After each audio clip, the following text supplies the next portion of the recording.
సుమన్ టీవీలో మీ business promotions కోసం ఈ కింది నెంబర్ను సంప్రదించగలరు.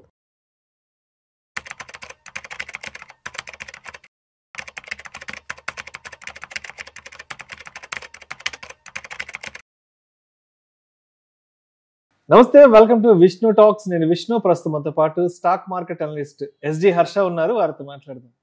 నమస్తే హర్ష. నమస్తే. Welcome to Vishnu talks. Thank you. And Harsha, ఇప్పుడు ఏదైనా బ్యాంకు నుంచి లోన్ తీసుకోవాలి అని ఎవరు తను చెప్తే ఫస్ట్ అనే మాట ఏంటంటే, అరే నీకు సిబిల్ స్కోర్ బాగుందా, సిబిల్ స్కోర్ ఎంత ఉందని అడుగుతారు. సరే, ఒక 700 750 ఎంత ఉంటే మంచి సిబిల్ స్కోర్ ఉన్నట్టు వెంటనే కూడా లోన్లు ఇస్తాయంటారు. అంతకంటే తక్కువ ఉంటే మాత్రం లోన్లు రావని చెప్తుంటారు. అయితే ఇంకొంతమంది చెప్తుంటారు, హర్ష అరే నాకు సిబిల్ స్కోర్ చాలా బాగుంది, మంచి సిబిల్ స్కోర్ ఉంది, 750 పాయింట్ల వరకు ఎంత ఉంది, బట్ అయినా కానీ నాకు ఎందుకు వాళ్ళు లోన్ ఇవ్వట్లేదు, లోన్ ప్రొసీడింగ్స్ ముందుకు వెళ్ళట్లేదురా అని చెప్తుంటారు. ఎందుకంటారు మన సిబిల్ స్కోర్ బాగున్నా కూడా బ్యాంకులు లోన్ ఇవ్వవు? సో అక్కడ ఫస్ట్ మోస్ట్ ఇంపార్టెంట్ రీజన్ మనం చూస్తే, బ్యాంక్ ఎవరికైనా అప్పిస్తే దాని ముందు వాళ్ళు చేసే బ్యాక్గ్రౌండ్ చెక్ ఏంటంటే ఇతని పేరు మీద ఆల్రెడీ ఎన్ని అప్పులు ఉన్నాయని. ఒకవేళ మీ పేరు మీద ఉండే అప్పులు ఒక్క ఇంట్రెస్ట్ 50 రూపాయలు అనుకోండి, ప్రతి నెల 50 రూపాయలు ఇంట్రెస్ట్ ఆల్రెడీ ఉన్నది, మీకు వచ్చే ఇన్కమ్ 100 రూపీస్ అనుకోండి. అంటే ఏమైంది, మీకు మంత్లీ 100 ఇన్కమ్ వస్తే అందులో 50తో ఆల్రెడీ మీరు ఇంట్రెస్ట్లు కడుతున్నారు. అలాంటప్పుడు నేను నీకు కొత్త లోన్ ఇస్తే నువ్వు దాని ఎక్స్ట్రా వడ్డీ నువ్వు కట్టగలవా? మరి నువ్వు వచ్చే జీతం అంతా నాకు వడ్డీలే కట్టుకుంటే మరి నువ్వు దేంతో బతుకుతావు అనేది పెద్ద క్వశ్చన్ మార్క్ అయిపోతుంది.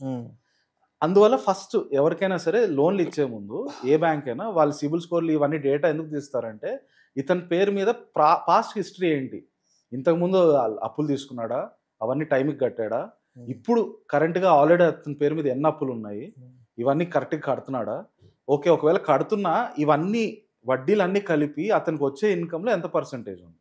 సో మీ సిబిల్ స్కోర్ అన్ని పర్ఫెక్ట్గా ఉన్నప్పటికీ మీ current debt to income ratio కనుక 40-50% కంటే ఎక్కువ ఉంటే అప్పుడు బ్యాంకులు స్ట్రాంగ్గా సంకోచిస్తాయి. అప్పుడు వాళ్ళు మిగతా ఫ్యాక్టర్స్ కూడా అడుగుతారు, మీతో మాట్లాడి మేబీ మీకు ఒకవేళ నువ్వు ఇంత ఇంట్రెస్ట్ దీనికే కడుతుంటే మరి నువ్వు ఇల్లు ఎలా పోషిస్తావు, మీకు ఇంట్లో ఇంకా వేరే ఇన్కమ్ సోర్స్లు ఏమైనా ఉన్నాయి, అలాంటి క్వశ్చన్స్ వస్తాయి. ఆ బేసిస్ మీద మళ్ళీ మీకు రావడానికి స్కోప్ ఉండొచ్చు. బట్ అదర్వైజ్ ప్రైమా ఫేసి ఎవరికన్నా already debt to income ratio 40-50% ఉంటే ఎనీ బ్యాంక్ సంకోచిస్తుంది మీకు వడ్డీ లోన్ ఇవ్వడానికి. సెకండ్ మోస్ట్ ఇంపార్టెంట్ ఫ్యాక్టర్ ఏంటంటే క్రెడిట్ మిక్స్ అంటాం. క్రెడిట్ మిక్స్ ఏంటంటే మీరు తీసుకునే అప్పులు కూడా రకరకాలుగా ఉండాలి. ఒకటి హౌస్ లోన్ అవ్వచ్చు, ఒకటి కార్ లోన్ అవ్వచ్చు, ఒక పర్సనల్ లోను, ఒక క్రెడిట్ లోను, క్రెడిట్ కార్డ్ టైప్ లోను. సో ఇలాంటి మిక్స్ ఉన్నప్పుడు అవన్నీ మీరు ఆన్ టైం పే చేస్తుంటే వాళ్ళందరికీ సిబిల్ స్కోర్ హై ఉంటుంది. 750 ఉన్నప్పటికీ అది 850 అక్కడ దాకా వెళ్ళడానికి మెయిన్ ఫ్యాక్టర్స్ ఏముంటాయి అంటే, టైప్స్ ఆఫ్ క్రెడిట్స్ మీకు రకరకాలు ఉండి వాటన్నిటిలో మీరు ఆన్ టైం పేమెంట్స్ చేస్తూ ఉంటే అప్పుడు మీరు పెరుగుతూ వెళ్తాయి. ఒక నంబరే కాకుండా ఓవరాల్ మీ క్రెడిట్ మిక్స్ బాగుందని బ్యాంక్ తెలుస్తుంది. అలా కాకుండా మీకు ఎప్పుడు ఒకటే సింగిల్ టైప్ లోన్లో ఉండింది అనుకోండి, ఎప్పుడు నాది పర్సనల్ లోనే ఉండింది అనుకోండి, అప్పుడు కొత్త లోన్ ఏదన్నా హౌసింగ్ లోనో కార్ లోనో కావాలంటే అక్కడ ఇష్యూ వస్తుంది. ఇతను కంటిన్యూస్గా పర్సనల్ లోన్ మీద ఉన్నాడు, ఇతను నేను కార్ లోన్ ఇవ్వచ్చా, హౌస్ లోన్ ఇవ్వచ్చా అని. ఇలాంటివి జరగకుండా ఉండాలంటే better to have at least 2 types, ఒక పర్సనల్ లోను, ఒక క్రెడిట్ కార్డ్ లోను, లేదా హోమ్ లోను, ఏదో ఒకటో రెండో ఉంటే అప్పుడు మీకు కొత్త లోన్ రావడానికి ఈజీ అవుతుంది.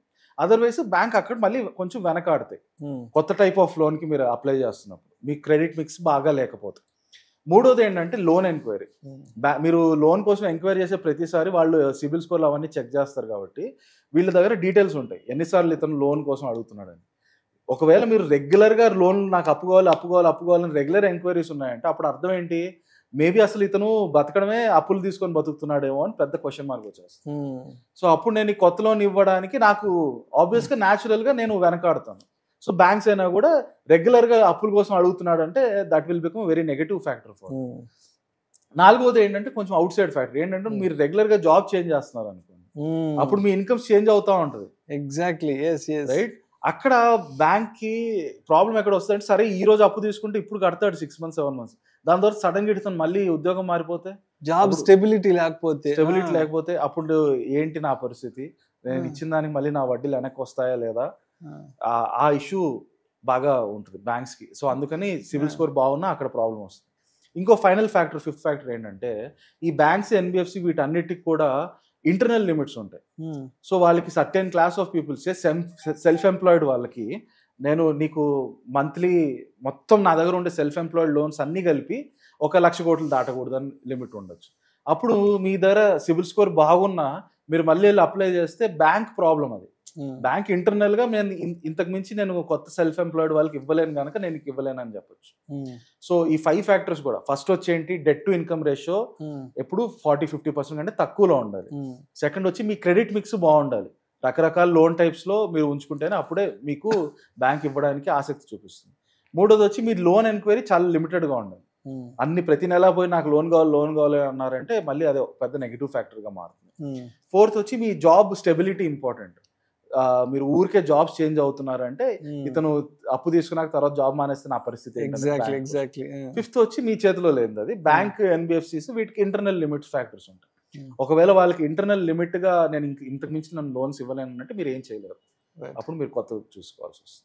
సో మొత్తానికి మంచి క్రెడిట్ స్కోర్, మంచి సిబిల్ స్కోర్ ఉన్నా కూడా బ్యాంకులు మనకి లోన్ ఇవ్వడానికి, రిజెక్ట్ చేయడానికి ఒక 5-6 కారణాలు అయితే మాత్రం దోహదపడుతుంటాయి అంటారు. Right sir, right. Thank you so much Harsha.